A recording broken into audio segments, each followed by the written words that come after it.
This passage has a somewhat dreamy quality. It's very soft, with scalar wisps of sound rising up into the ether. It features two extended ascending scales. The first is octatonic 1-2, ascending through more than an octave in alternating semitones and whole tones. The second is whole tone 1, ascending in parallel fours through 2.5 octaves.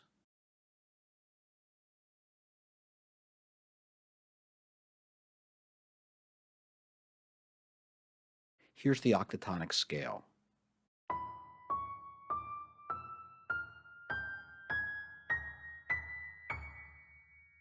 And here are the whole tone scales in parallel major thirds.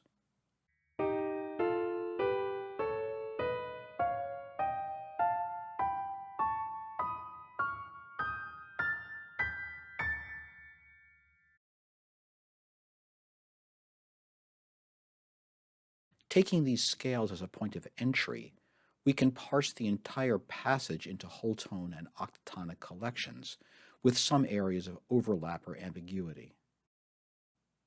The collections articulate the form of the passage. After a dyadic introduction, we have a mostly octatonic middle and a mostly whole tone ending.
The piece explores subtle links and affinities among the contrasting collections. Compare the two dyads in measures 1 through 2 with the two dyads in measure 3. In the first pair, two fours are related by T minus 2, resulting in a whole tone formation 0-2-4-6.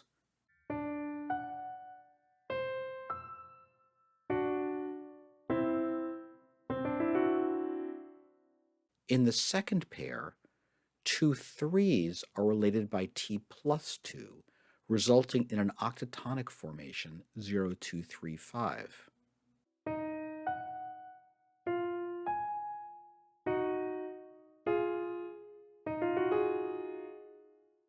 Or one can focus on the twos as the primary units, connected by either T4 or T3. CD in the lower part is related by T4 to E F sharp in the upper part.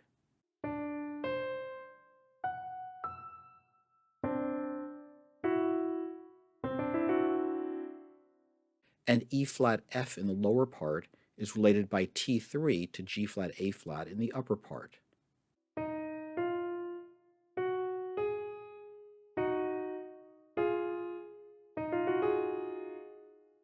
Whether focusing on the twos or focusing on the fours and threes, the result is the same.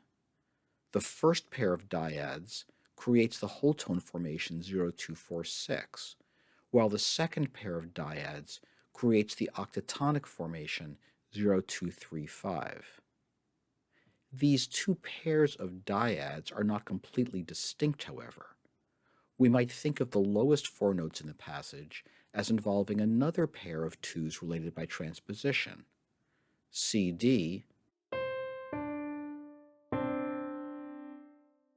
is related by T3 to E flat F. and together they form 0235.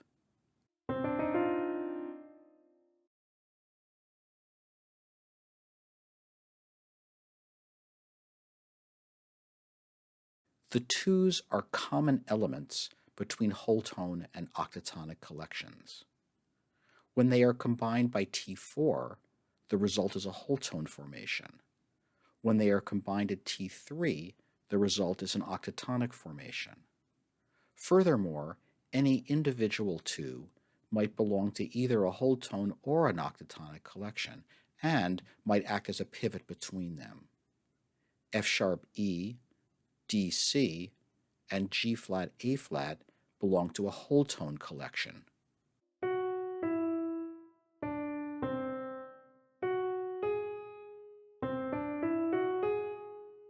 D C, G flat A flat, and E flat F belong to an octatonic collection.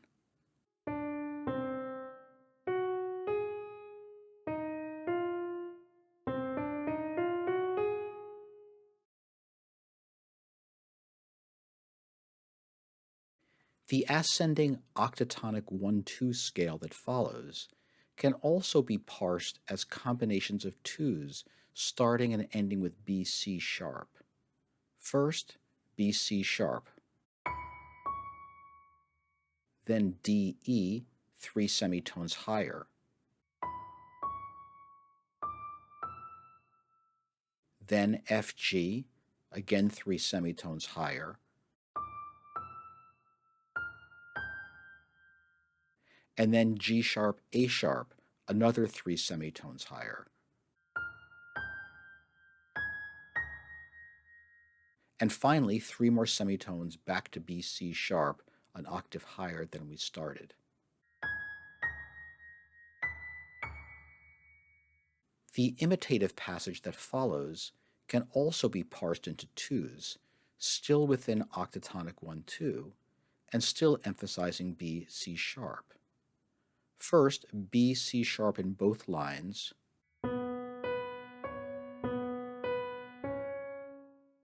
then the lower line ascends 3 semitones to D E, and then another 3 semitones to F G.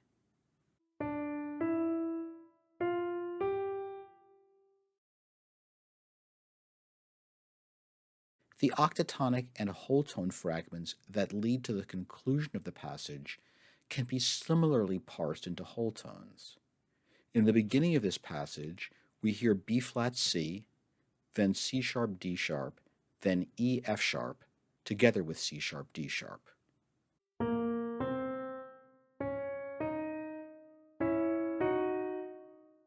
These whole tones are related to T3, and they all belong to the same octatonic collection, octatonic 0-1. A sweeping ascent follows in parallel major thirds. We're still focusing on the melodic whole tones, but now they are related at T4, and thus combine to create complete whole tone 1 scales in both soprano and alto voices.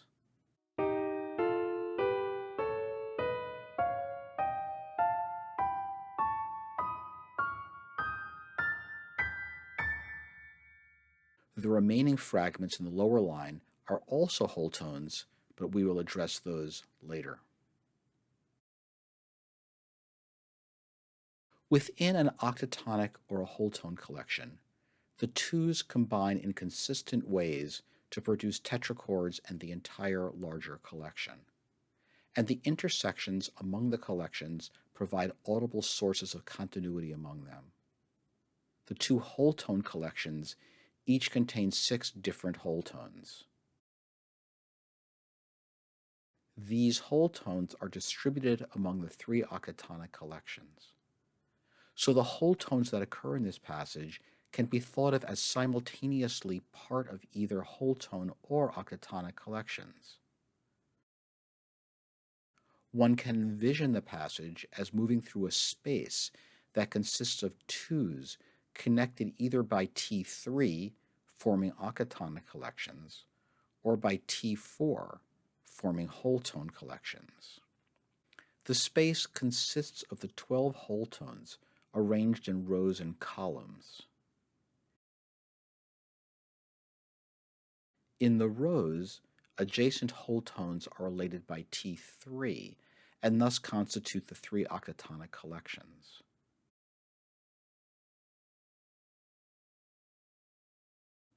In the columns, adjacent whole tones are related by T4 and thus constitute the two whole tone collections.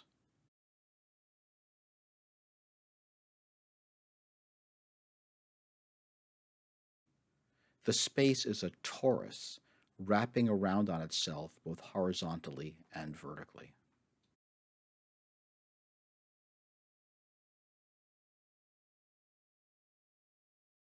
The piece begins with two pairs of dyads.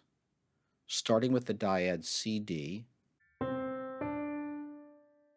first dyad pair moves vertically through the space, whole tone 0, to E F sharp. The dyad CD is shared between the whole tone 0 and octatonic 2-3 collections, so CD also moves horizontally through octatonic 2-3, first to E flat F or D sharp F, and then to G flat A flat or F sharp G sharp. Because the initial F sharp is repeated as G flat, the lowest 6 notes of this 7-note passage all belong to octatonic 2-3, shown in purple.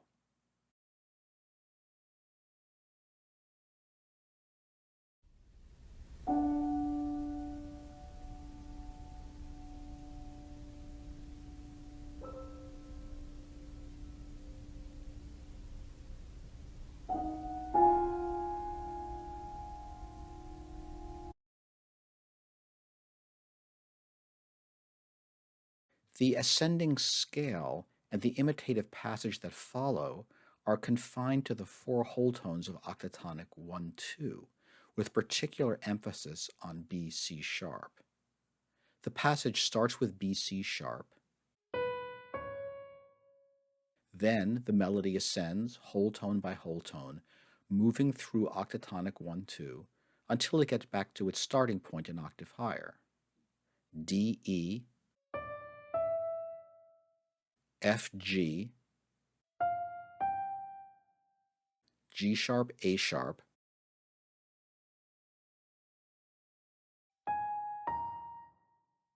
and finally B C sharp on top. In the measures that follow, the upper voice begins and ends on B C sharp.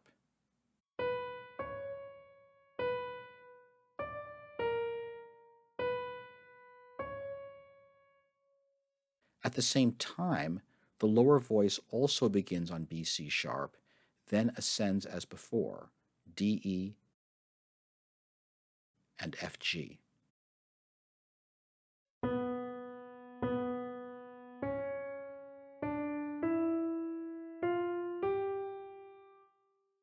Here's the full passage.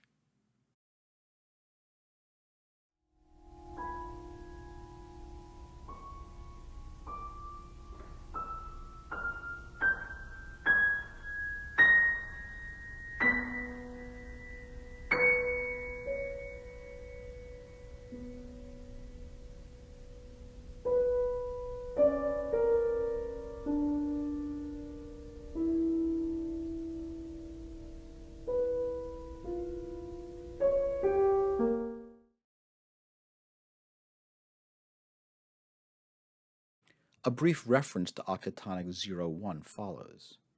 It starts with B flat C or A sharp C in the lowest voice.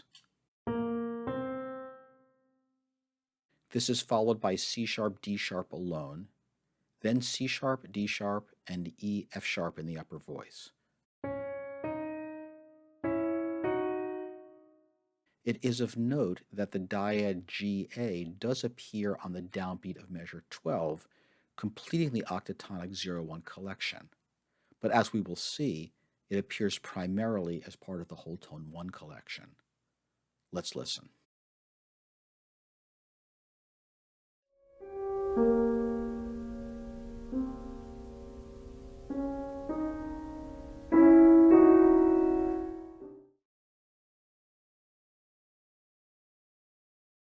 The passage then concludes with a full ascent through whole tone 1 in parallel fours, ascending through 2.5 octaves, with the upper voice in one pair becoming the lower voice in the next pair.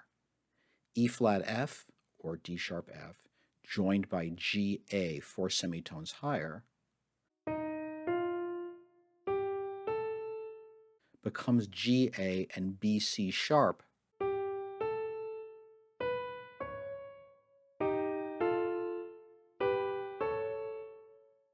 which become B D flat, or B C sharp, and D sharp F, and so forth.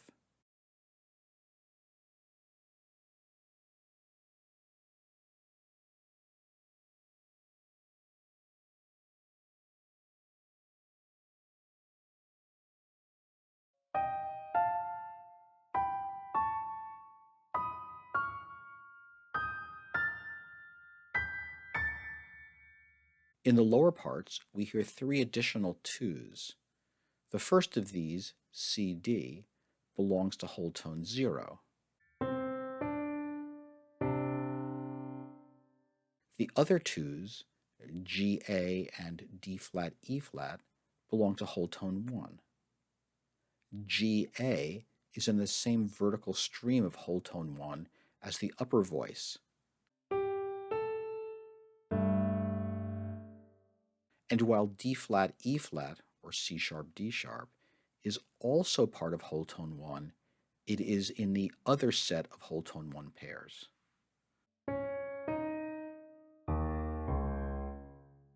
Let's listen.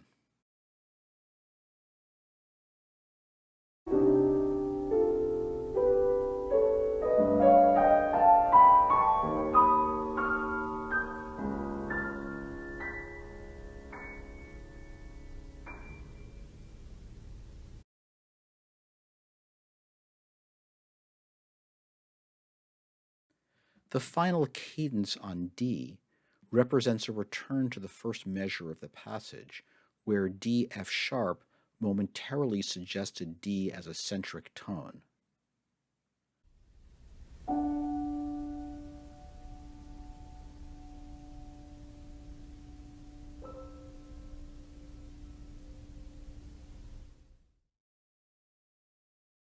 Locally, it also gives the briefest echo of a traditional 5-1 cadence. The cadential D is preceded by A C sharp in the upper strand, scale degrees 5 and 7 in D major, and by E flat D flat in the lower strand, scale degrees flat 2 and 7 in D major,